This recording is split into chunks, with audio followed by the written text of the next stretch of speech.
सहना भवतु सहनौ भुनक्तु सह वीर्यं करवावहे तेजस्विनावधितमस्तु मा विद्विषावहै।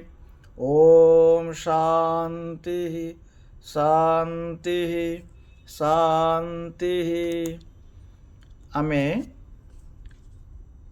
प्रथम अध्याय जोगर आमे नवचक्र षोडश आधार त्रिलक्ष्य त्रिग्रंथि विषय आलोचना करथिले। से आलोचना को एबे आगु को बढ़ाइबा। एबे जोगीर नाड़ी ज्ञान रहिबा निहाती आवश्यक। शरीर रे मनुष्य शरीर रे असंख्य नाड़ी समूह रही। से मध्यरु 72,000 नाड़ी को ए मुनि ऋषि माने निर्धारित करिसंती एवं से 72,000 नाड़ी मध्यरु आमे 10 नाड़ी को मुख्य नाड़ी बोली निया जाइछि और से 10 नाड़ी मध्यरु 3टी नाड़ी को जोगर आधार बा मूलभूत नाड़ी बोली कहा जाइछि। तेणु ये भौतिक देहटी कार्यक्षम हवा निमंते पाद ठारू मुंड पर्यंत कौन सी शास्त्र कहे 3.5 लाख नाड़ी अच्छंती बोली।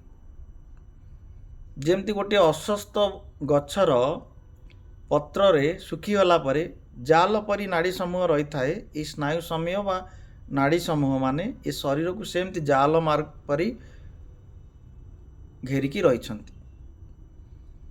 नाड़ी गुड़िक ए अस्थिमय देह उपरे उत्तपत्त भाव परिव्याप्त हो रही। आउ प्रत्येक अंग प्रत्यंग मान को कार्यक्षम कराउछंती। तेणु यही 3.5 लाख नाड़ी मध्यरु जो 14टी नाड़ी को मुख्य नाड़ी बोली कहा जाइछि शिव संहिता अनुसार आमे आलोचना करिबा कौन कौन से माने।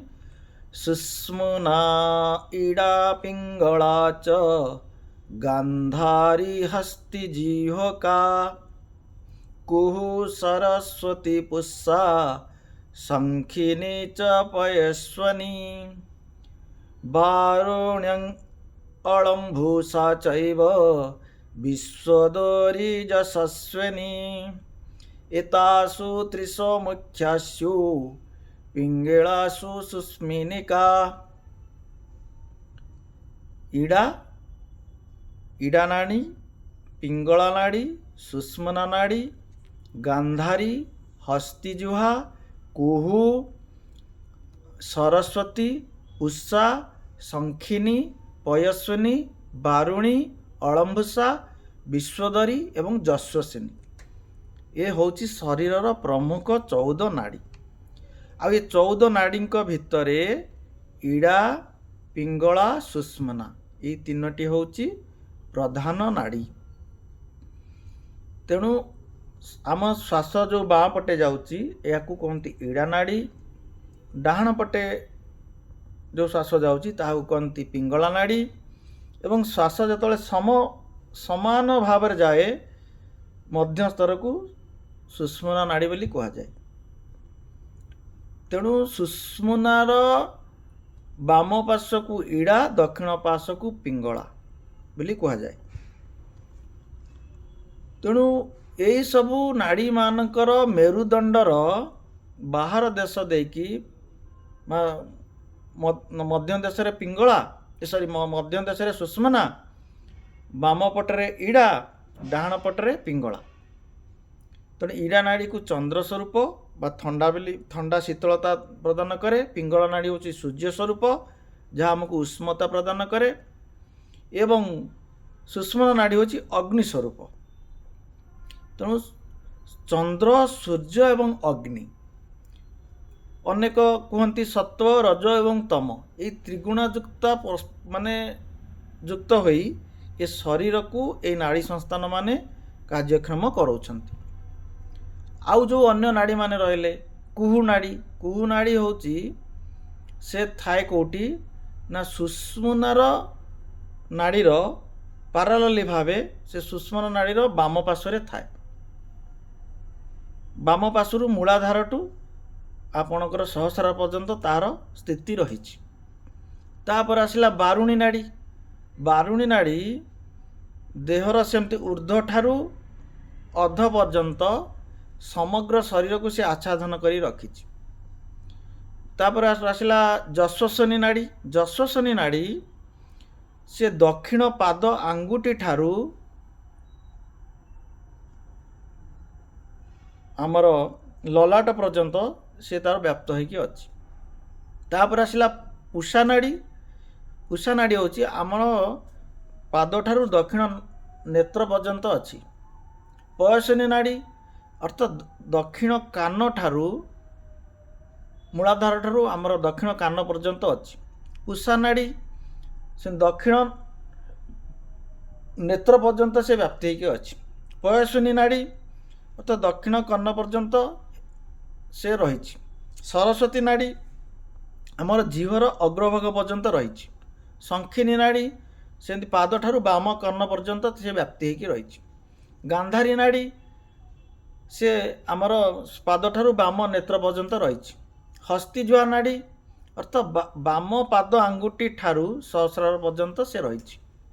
अलम्बुसा नाड़ी आमर मुख भितरे मुख गहर भितर तार विद्यमान। विश्वधरी नाड़ी आमर उदर पर्यंत माने ललाटरू उर्दर पर्यंत तार परिव्याप्तता रही। यही समस्त नाड़ी द्वारा ये शरीरटी आवृत हो रही। ये नाड़ीर उत्पत्ति आ विस्तार संबंध रे मन स्थिर करी चिंता करी अनुध्यान कले ताकू बोध करी हब यार मूलटा कोठी। जेमिति गोटे पद्मर मूलरे केशर मूलरू आरंभ हो केशर पर्यंत अच्छी विभिन्न पद्मर कोष गुड़िक रही। यही नाड़ी समूह से प्रकार अच्छी। तेणु मूल नाड़ी है इड़ा पिंगला और सुषुम्ना। यह भित्ति करी अन्य नाड़ी विषय जोगी माने जानी पारंती। आ समस्त नाड़ीर मध्य विभिन्न गुण रही।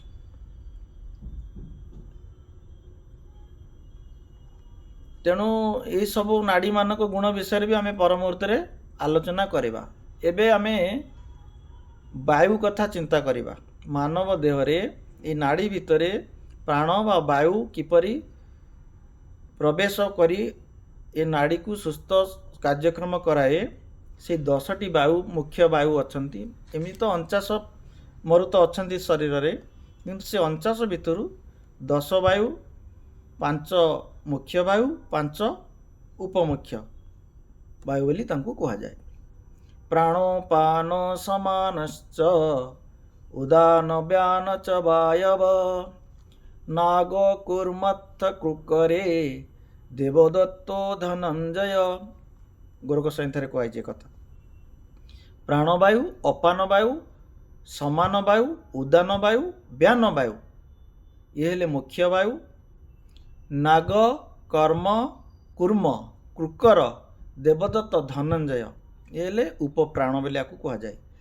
यही 10 नंबरे प्राणवायु अभिभूत हो शरीर मध्य चल प्रचल होती। ये सबू नाड़ी मानकर अंतस्थ भितर पशि आमको चल प्रचल करती। तेणु प्रधान 5 वायु मध्य आम हृदय प्राणवायुर स्थान एवं मूलाधार व गुह्य देश अपान वायुर स्थान, नाभि समान वायुर स्थान, कंठरे उदान वायुर स्थान एवं व्यान वायु सर्व शरीर रे व्याप्त हो रही। तेणु विभिन्न नाम प्राप्त होइथिले मध्य ये प्राणवायु सबुबले एक ही होता है। विभिन्न स्थान भेदरे तार नाम परिवर्तन हो जाए कारण प्राणस्य वृत्ति भेदन नामानि विविधानि च। तेणु प्राणवायुर वृत्ति भेदरे विविध विविध प्रकार तार ना संकलन होइछि। ए 10 वायुर मध्य अनेक गुण मध्य रही। केमिति आमे नाक द्वारा हृदय श्वास प्रश्वास करूँ बा से वायु आमको उदर बा नाभि पर्यंत आमको नवाक पड़ी थाए त्याग करने पड़ी थाए। तेणु ए सबर प्राणवायुर ए समस्त कार्य जहाँ भी शरीर भितर प्रतिक्रियाशील होउछि आमे सबु प्राणवायुर कार्य। आम उदर रे अन्न को ପରିପୋଷଣ କରିବା ପାଇଁ ଯେମିତି ବୈଶ୍ୱନର ନାମକ ଅଗ୍ନି ଭଗବାନ ସ୍ୱୟଂ ବୈଶ୍ୱନର ନାମକ ଅଗ୍ନି ରୂପରେ ବିରାଜମାନ କରିଛନ୍ତି। ଯଦି କେବଳ ଅଗ୍ନି ଦ୍ୱାରା ପରିପାକ ହେବନି, ସେଥିପାଇଁ ପ୍ରାଣର ଅନ୍ୟ ନାମ ବି ଅଗ୍ନି, ଉଷ୍ମତା। ତେଣୁ ସେଇ ଅଗ୍ନିକୁ ଜାଗ୍ରତ କରିବା ପାଇଁ ହେଲେ ଆମକୁ ପ୍ରାଣ ଏବଂ ଅପାନ ବାୟୁର ସହାୟତା ନେବାକୁ ପଡ଼ିବ। ତେଣୁ ସବୁ ବାୟୁର କାର୍ଯ୍ୟ, ବିଭିନ୍ନ ବାୟୁର କାର୍ଯ୍ୟ ଶରୀର ଭିତରେ ଭିନ୍ନ ଭିନ୍ନ ଗୁଣକୁ ପ୍ରକାଶ କରନ୍ତି। ଯେପରି ପ୍ରାଣବାୟୁ ଆମେ ଶ୍ୱାସ ପ୍ରଶ୍ୱାସ ନେଉଛେ, ଯାହାଦ୍ୱାରା ନାଭିସ୍ଥଳରେ ଆମର ଖାଦ୍ୟ ପାନୀୟକୁ ସେ ରସ ଆଦି ମାନେ ରସ ବାହା କରି ରସରୁ ରକ୍ତ, ରକ୍ତରୁ ଅସ୍ଥି, ଅସ୍ଥିରୁ ମେଦ, ମେଦରୁ ରେତ, ରେତରୁ ବୀର୍ଯ୍ୟ ଆଦି ବିଭିନ୍ନ ପ୍ରକାର ରୂପରେ ପରିଣତ କରିବା ହେଉଛି ପ୍ରାଣବାୟୁର କାର୍ଯ୍ୟ।